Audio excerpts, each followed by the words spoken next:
Welcome to Evidence Base, a new Harbinger psychology podcast. I'm your host, Cassie Stossel. On today's episode, we're talking about acceptance and commitment therapy for obsessive compulsive disorder with Dr. Marisa Mazza, author of the ACT Workbook for OCD. Marisa is a licensed psychologist, speaker, and founder of Choice Therapy, a renowned therapy practice specializing in evidence-based treatments for OCD and anxiety. Passionate about guiding individuals beyond their fears, she facilitates empowering workshops and provides consultation to therapists seeking genuine connections with clients. Dr. Mazza's expertise is widely recognized as she serves as faculty at the Behavioral Therapy Training Institute of the International OCD Foundation. Her book, The ACT Workbook for OCD, published by New Harbinger, showcases her exceptional knowledge and insights on mindfulness, acceptance, and exposure skills for living well with OCD. Hi, Marisa. Thanks so much for joining me today. Hi, Cassie. Thanks for having me. I'm really excited to talk about OCD and ACT. And I wanted to start out with, in your book's introduction, you write about OCD being on a spectrum. Can you say more about that? Sure. What I've noticed over the years from working with folks in my practice with OCD is that sometimes folks will be kind of with a more mild type of symptoms. So, for example, they might be experiencing some slight anxiety or mild anxiety related to intrusive unwanted thoughts. Maybe they have a couple of compulsions, but then it can kind of for some people be on the other side of the spectrum where it's significantly impairing their lives in a number of areas. For example, not being able to leave their home, their rooms, not being able to socialize, and taking up way more time. So in order to meet the criteria for OCD in general, it needs to be taking up about an hour a day and impacting your life. But I think, for some folks that can be an hour a day in just a couple of areas. And for other folks, that can be an hour a day and significantly impacting not only a couple of areas of their life, but most of their life, all of their life, being homebound, for example. I hadn't heard about that hour criteria, but that makes me believe that a lot more people are on this spectrum than we even know about. Well, and we can kind of even broaden the spectrum because what gives OCD the D is that, it takes up about an hour a day and has that significant impairment in their lives. But when you zoom out of the diagnosis and look at the general population, a lot more than that, like many of us, have intrusive, unwanted thoughts. It's just that not everyone has it to the extent of the disorder where it takes up a significant amount of time and has the impairments that I mentioned before. Yeah, and OCD, if not the most popular one that's commonly misused, the phrase, it's thrown around for a lot of things like being clean and tidy. What are some common misconceptions that you see about OCD? Right. So I see that's often what we see on social media, in movies, is this, germ and cleaning type of OCD. But in actuality, there's many different types of OCD. And really, there's a number of thoughts and compulsions that can be considered OCD that may not even be under the subcategories. So, for example, you can have intrusive, unwanted thoughts and compulsions around relationships. You can have intrusive thoughts and urges and compulsions around sexual orientation, around harming yourself or other people. Intrusive, unwanted thoughts around perfectionism, having to do things just right in certain ways, about religion, about morality. So OCD can look very different for many different people, and that's kind of why going to a trained professional can be helpful because it's not always easy to pick up on. Yeah, and I think obviously I feel a little lucky because I work at New Harbinger, so I'm very cued into the lingo and like maybe what's happening for myself mentally a lot of the time. And last year I had sort of my first experience with maybe these intrusive thoughts and compulsions. I was going through cancer treatment, and my husband and I would find that we were relating things that didn't make sense. Like, I couldn't paint my nails because last time I painted my nails, I was hospitalized. And so making those connections like I started noticing it about myself that I was doing that even subconsciously. And also compulsive reassurance seeking was a big one of, especially when I was trying to get diagnosed, asking everyone if I'm okay, like do you think I'm okay? That's sort of been interesting to realize like what was going on sort of behind those thoughts and actions that I was dealing with last year. Mhm.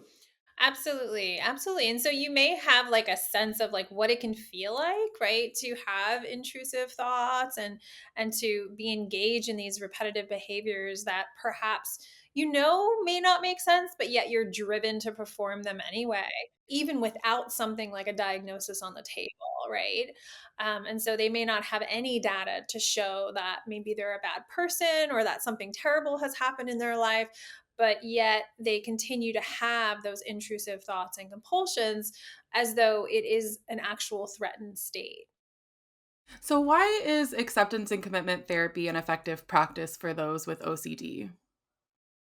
Yeah, so great question. So, for many years, the gold standard treatment for OCD has been exposure and response prevention, and it has been shown to be very helpful for a lot of people with OCD. And in my work, I was originally trained in ERP and did find it helpful. However, what I noticed in my therapy was that after doing a course of ERP, although folks' OCD would improve, they would start to report things like, well, I'm not really happy in my career, or I'm not really happy in my relationships. And it just felt like something was missing. And then I happened to stumble upon an ACT training, and it was like a light bulb moment for me in that one of the things I love about ACT is that it doesn't just look at the person's sort of diagnosis per se, but it looks at the entire person and how they're living. And so ACT is similar to ERP in that it's also an exposure based treatment. However, I view it as so much more than a treatment. Like I really view it as like a way of life. It really digs into like what are the person's values, what's important to them in life, and how can they slowly and gradually take steps towards living the life that is purposeful and one that they truly deserve. And so there's been a ton of research, thanks to all the wonderful OCD researchers like Michael Tuhig and others, that we now have data to support that ACT is just as effective as ERP. And I don't really see it as either or. I think they blend beautifully together and can be really used to help folks with OCD and to help, live a big, beautiful life in all areas. What ACT does is target the underlying mechanisms that can really be beneficial for a number of problems, not just OCD. Yeah, I was going to say, I think ACT is really complements a lot of other treatment really nicely in that what you're talking about, it goes back to the person's values. And like you said, it really is like a lifestyle, and it ties everything back to sort of the core of who you are. Absolutely. Absolutely. I know I've found it to be significantly helpful with my own anxiety as well as, what I've witnessed with my clients. Yeah, and as we're getting into work on our OCD, what are some ways that we can start to pay attention and identify those things that trigger us? So, one of the things I like to do at the beginning of therapy is to really slow down and get a really good sense of like, what are the current patterns, right? How can I build awareness around what some of my patterns are? And in the case of working with someone with OCD, it would be taking a look at like, what are the OCD patterns here? And so I like to do logs. And so I would ask a person to keep what we can call an anxiety log or an OCD log. But if they have other types of anxieties, we can put it all on there and just really notice like, in moments where you feel anxious about something, what's actually showing up for you and just jotting it down. So, what happens right before you get anxious, right? Those would be some of the triggers. Triggers can be internal. So, for example, I just happened to have a thought or I noticed a sensation in my body. They can also be external for, I walked by something and wasn't sure if I touched it, or somebody sneezed, next to me, or my boyfriend didn't text me right away, right? And so One of the ways to really build awareness around, what are my triggers and what are some of my automatic responses is by writing it out on this log. And so you can write down what your triggers are. The next column could be something like what's running through your mind and what's the worst case scenario, right? Like noticing the types of stories that the mind gives. And then taking a look at emotions. So, when my mind is giving me these kinds of stories in these different contexts, how am I left feeling? Sad, mad, scared, bored, excited? What does it look like for me? And then, lastly, responses. So, when my mind is saying this worst thing will happen and I'm feeling this way, what do I do? How do I show up? Right. And so the log can be a beautiful way of building awareness around some of the initial patterns. And then taking it a step further, you can take a look at whether or not the responses are in line with your values, whether or not those actions help you be present in your life and bring you closer to your values, or if they're unhelpful in that, like, they keep you stuck and keep you living small. When people come to you in practice, do you find that they're more like obviously with intrusive thoughts, you're really aware of those thoughts running through your head, but are they as self-aware about the compulsion piece of this? Or do you find that by working with them on the thoughts, they sort of automatically notice those compulsions? Yeah, so good question. I think some folks are more aware and some folks are less aware. I would say that one tricky thing that even a lot of therapists aren't aware of are mental compulsions. So, for example, I've had clients and even therapists say, "Oh, I think this person struggles with pure O, like only obsessions." When in actuality, there is a mental process, that a repetitive mental process that is happening with the same aim as compulsions, which is to reduce anxiety, to control. And so, I do feel that folks have a harder time identifying some of those mental compulsions, but if they work with a trained OCD therapist, that they can kind of pick up on those things. And some examples can include things like compulsive ruminating, compulsive worrying, mental reviewing, even like mentally counting or replacing like a bad word with a good word, repetitive praying as, another one that could show up mentally. Yeah. And you write about compulsions being a form of an avoidance. I'm wondering if you can talk about why that is and say more about that because I think that's really interesting. One of the things that I notice, even in my own life, right, is sometimes when I'm doing things like binge watching Netflix or, maybe exercising a little bit too much or engaging in too much work, right? Like, one of the things I notice is that as I'm doing that, like, I'm not really connected to my fears, my feelings, my internal experiences, right? And so, one of the things that we notice, and I think learning ACT has helped me understand even more, is that there is, for some people, this underlying experiential avoidance. And so when we're doing something, we're not to, we're usually not feeling. We're like outward focused. And so a part of what I like to do in what I call acceptance-based exposures is really slow the process down and actually notice what's coming up internally for the person as they're engaging in these behaviors that are meaningful. For example, are there any underlying fears that the person is avoiding facing or even saying? Are there any underlying emotions that have been there for a while that they're like stuffing? And so, what ACT does and exposure based treatments do is slowly and gradually expose us to these things that we would typically avoid. So that way, over time, we get more connected with, our experiences and have had lived experiences that we haven't fallen apart as a result of it. Like, we're capable of having those unwanted thoughts, those feelings, those urges, still being present and living a beautiful life. But that only happens if you pull out that avoidance. And I like to say, like, even exposures can be done in a kind, compassionate way. Yeah, oh my gosh, that's so relatable, that just sort of going through things without stopping. My big one is always having background noise. Like I feel like I can't be quiet, so I definitely need to practice some of that, like just being with my with my own thoughts and just in the moment, but I always have something playing, music, podcast, show, like it's very bad. Well, it can be hard, it can be hard to sit with our own experiences for sure. And for some people that kind of external noise actually does help self-regulate them to be able to focus. So some people, and this is the interesting part in that, like, for some people something like that might actually help them focus and move them towards their values and goals, and for others they're using it as distraction to not think about something or feel something. And so this is where it gets a little tricky, and where teaching clients to be curious and to really notice their own patterns and what drives their behaviors is so important.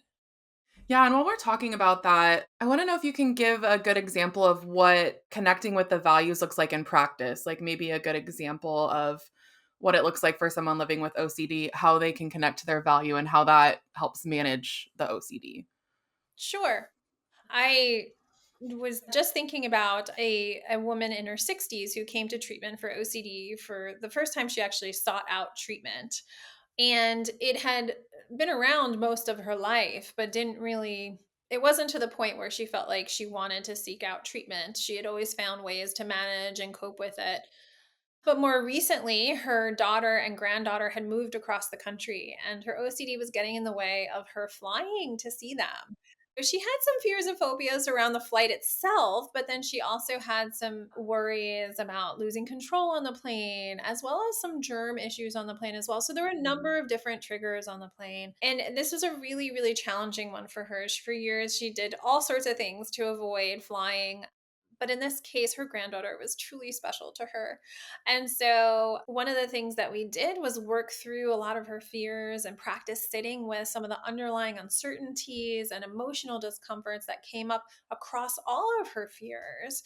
So, no matter which fear her mind was focused on, knew, like, okay, how can I embrace this, be with this difficult experience, and remind myself that it's in the service of spending time with her grandchild. And so I remember, getting an email from her once she landed on the East Coast, being like, "I did it, I made it, I get to see my grandchild." And it was just such a moment of pride, and it's experiences like this which really I'm truly grateful for being able to do the work I do. My clients inspire me all the time to to be a braver person and to face my own fears, because it's really, really hard. Yeah, I think that's such a great example and it really illustrates it because I feel like we could talk about values all day, but until you see what it looks like in practice, it's sort of hard to tangibly see how it helps, but that's like a perfect example. And while we're talking about values, can you talk about values-based behavior? Is this what you're talking about here with getting on the plane, or what does that look like in practice as well? Yeah. So when I think about values more broadly, I think of like an abstract idea, right? Like being present with someone I love, or contributed to society, or education, right? Like these are broad concepts. And one of the ways to actually bring those concepts to life is to identify some behaviors in line with those values, because behaviors are things we can typically see or notice and actually even measure, right? Like I can look at my Google Calendar and see, like, how much of my time am I spending doing these things that are fulfilling to me in my life. And so coming up with ways in which you can see yourself living that value really helps, make it more concrete, measurable, gives us a realistic sense of how we are spending our time. We'll be right back after this short break. Hello, I'm Dr. Matthew McKay, creator of Therapy Assist. We've designed Therapy Assist to be an accessible and efficient platform. By providing a library of thousands of resources and the ability to customize workbooks, we're putting evidence-based tools in your hand, helping to improve client outcomes. Research consistently shows that between session homework can significantly improve client outcomes and reduce dropout. But finding the right tools to assign can be time-consuming. Therapy Assist makes this process faster and easier. You can search through a library of curated resources, including psychoeducation, worksheets, exercises, meditations, and much more. You can use these resources both during your sessions and as homework assignments for clients, all with the confidence that they are rooted in evidence-based therapies. Therapy Assist's resource library is built on the firm foundation of New Harbinger Publications' 50-plus years of pioneering work in self-help and psychology. So you'll have resources created by world-renowned psychologists and researchers right at your fingertips. Our platform makes it easy for you to find exactly what you need with search filters and curated protocols. These comprehensive tools provide you with the ability to search for a resource by any combination of therapy type, presenting problem, transdiagnostic mechanism, intervention, or resource type. Therapy Assist helps you support more clients between sessions in less time. I know therapists often spend hours searching through files, books, or online to find the resources they need. Therapy Assist takes care of this for you, saving you valuable time you can use to focus on what matters most, helping your clients heal and thrive. With Therapy Assist, you can also review completed resources ahead of time, which means you'll be fully prepared for each session, ready to make the most of your time with your client. We understand the importance of having access to the most effective client resources in your work, and we're committed to continuously updating our library to keep pace with the latest research and cutting-edge tools in the field. Your clients' privacy and security are top priorities for us. Therapy Assist is fully HIPAA compliant, so you can trust that the data entered is kept safe and confidential. To start your free trial and find out how Therapy Assist can transform your practice, go to therapyassist.com. We're here to support you every step of the way. And now that we have talked about the mental piece of it, I want to talk about the compulsion piece. You write about if the thoughts are the avoidance, the compulsions are also a form of control. What are some ways to practice letting go of that control? Yeah, so good question. I like to think of like the opposite of anxiety as trust. Sometimes folks ask, well, trust in what? Right. And I think for each of us, that can be different. I think for some people, that looks like some kind of, higher being, whether it's God or Buddha or someone else. And for other people, it's just trust in themselves that no matter what happens, they'll be able to pull through. Right. So I see letting go of control as having a couple of different pieces to it. One is this kind of idea of trust, like trusting no matter what happens, there's a greater purpose and that you can pull through. And then also this other piece. Typically, when I think about, in my own life and the clients I've worked with, the reason why we go into control mode is there's something really vulnerable underneath it, right? There's usually a vulnerable feeling or this really raw human experience of vulnerability, right? And it can be really hard to be vulnerable, to kind of show what we're actually feeling in moments, to connect with those experiences. Our minds are really creative in coming up with stories that keep us away from difficult feelings, right? And so when we're having those raw experiences, we may fear like, oh no, I won't be able to handle feeling sad. I'll just fall apart and go into a depressive episode. Or if I feel this feeling of anxiety in my body, it'll last forever. I won't be able to get over it, right? Like all these stories and fears start to show up that keep us away from these feelings. And that's one way of looking at feelings. Another way of looking at feelings is that they're beautiful reminders of what our values actually are. Fear might be a beautiful reminder that vulnerable populations is important to you or that staying alive is important to you. Sadness might be a beautiful reminder of the things that are being missed out on in your life that matter. Right. And so letting go of control looks like not only trusting, but it also looks like being willing to be vulnerable, to be human, right? To embrace those difficult experiences and then trusting that you'll be able to pull through. But the only way you really know that is through learned experience, right? And so it's a matter of like, is there something just itty bitty that you'd be willing to do this week to let go of control in this area that you know is not serving you? what's one baby step? And just seeing like what is that like? Yeah, the baby step is probably so important. And I want to talk about the acceptance part of ACT. I feel like that was sort of the harder piece for me to grasp. Like, I just have to accept my anxiety. What does that piece mean? And what are the stages of acceptance when it comes to ACT? Yeah, so good question. And I it's like it's a lot easier said than done. I don't see acceptance as like, oh, I'm now accepting and I'm done, right? I do see it in stages, and this comes a bit from my training actually in mindful self compassion that I learned from doctors Kristen Neff and Kristen Germer, and that like there are stages, and our process is often not linear. Life is messy, acceptance is messy. Sometimes we're going to be more accepting, other times we're going to be less accepting. But I actually have found it helpful to put words to where I'm at and help my clients put words to where they're at in moments to not only validate their experience, but also to get curious about how they can perhaps relate to their internal experiences in a different way. Right. So, for example, like resistance is like, doors closed, not willing to go there. Right. Whereas exploring is like, okay, I'll get a little curious, right? Like maybe I'll label my feeling or just notice what a sensation is in the body. Tolerating might be like, all right, I don't like it, but I'm willing to go there.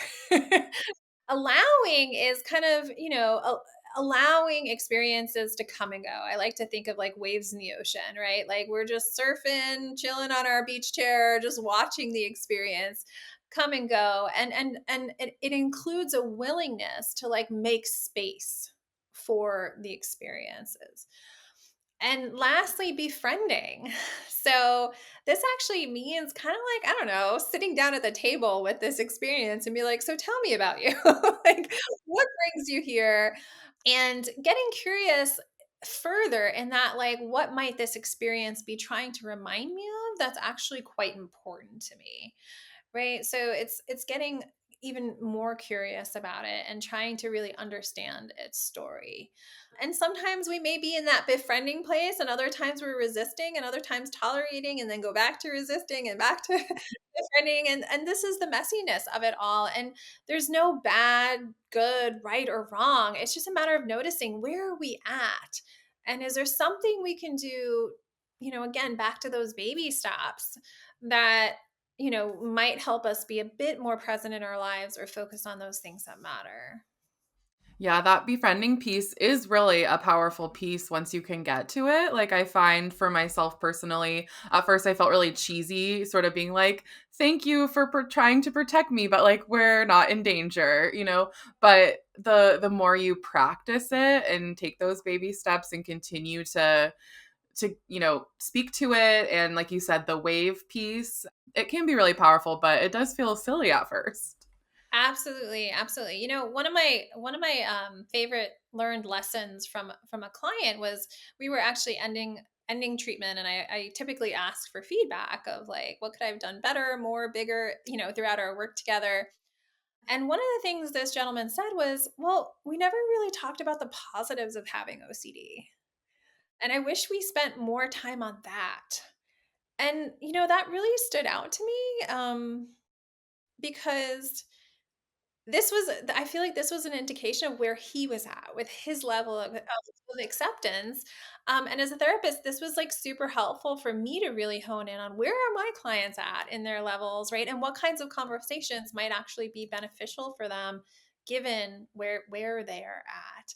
And that, there are beautiful pieces of the suffering we experience, right? They allow us to learn and grow. And this individual was like, I feel like because of my OCD and the work that I've done in therapy, like I'm so much more aware of my values and my life is so much richer.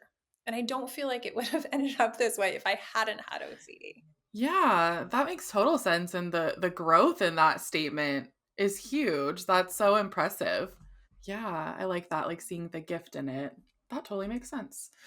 And I think that self-compassion really comes in there in what you're talking about, like that piece. Like once you get to the space of being able to be compassionate toward yourself, like that's such a great promise.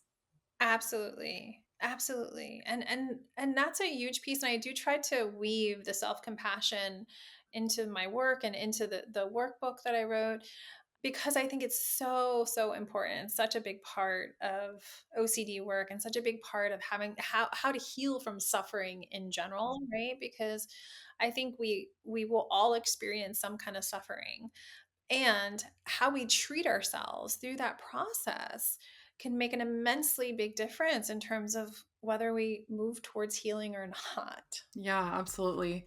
One thing that we haven't touched on is mindfulness. So I want to ask about what are some ways those with suffering from OCD can practice mindfulness, and how is this a helpful tool for them? Absolutely. Earlier in our conversation, we talked about the log and how, keeping a log can help us like slow down and become aware. And I usually talk to folks in the first session about the log and mindfulness together because I do feel like they go well together, right? Like the mindfulness is about really slowing down and noticing what's showing up for us. Mindfulness is also the foundation for self-compassion because mindfulness makes us aware of our suffering. Mindfulness is high anxiety. I see you there, right? We start to notice, oh, some of these difficult experiences we're having. The benefits of practicing mindfulness is that it slows us down so we become more aware when some of these unhelpful patterns show up. So we can just intervene a bit more slowly, right? We can also be more aware of when our critic jumps on board and decides to, say some pretty mean things. That's an opportunity for us to say, okay, well, how do I want to proceed? Do I want to continue to criticize myself, or do I want to treat myself as though I might treat a friend?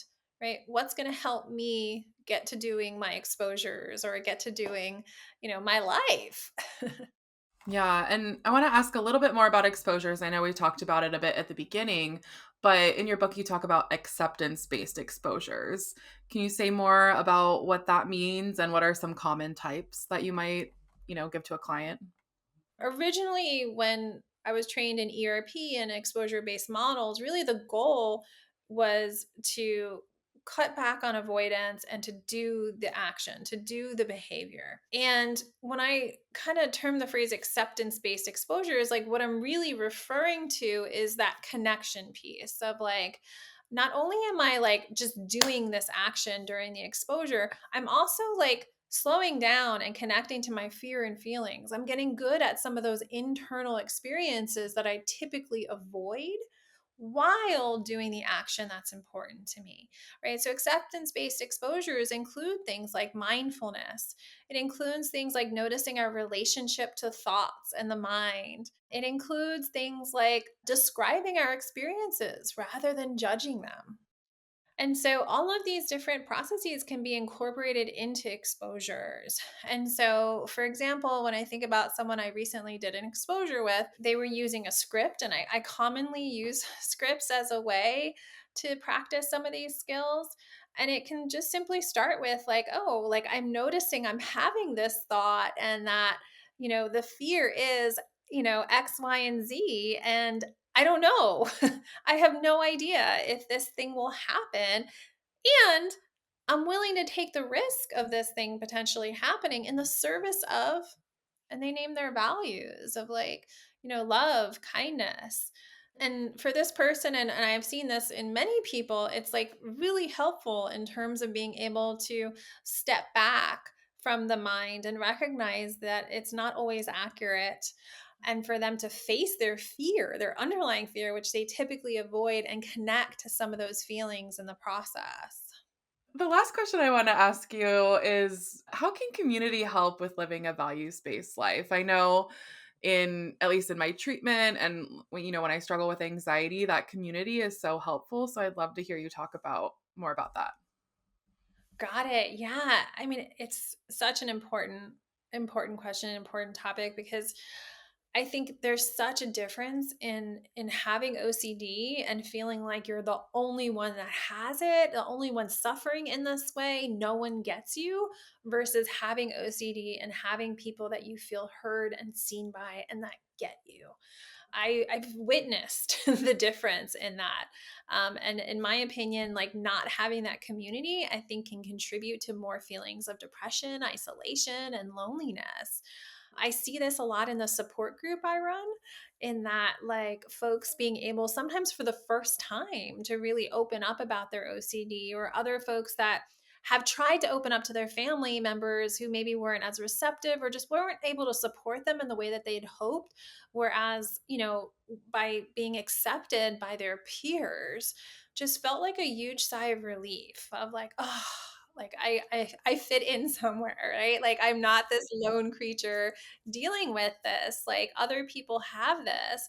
Not only are we suffering together, but we can also grow together, right? And so it can also help, I think, with motivation to actually do some of the harder things that folks do in treatment.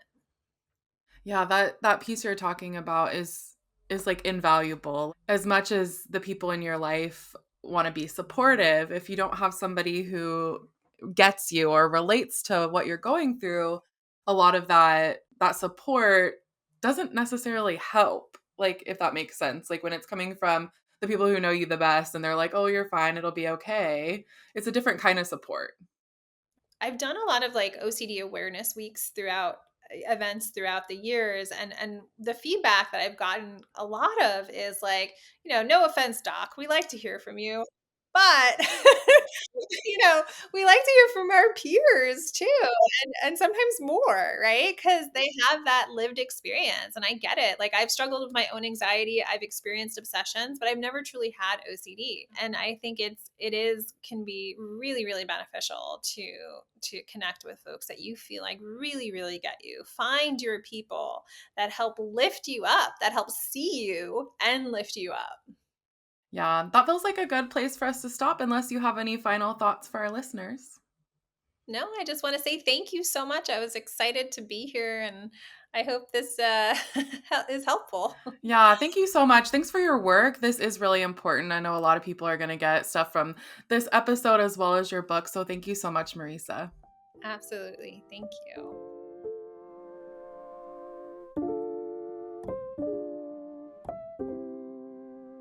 Stand Up to Your OCD. The ACT workbook for OCD combines evidence based acceptance and commitment therapy with exposure and response prevention for the most up to date effective treatment for obsessive compulsive disorder.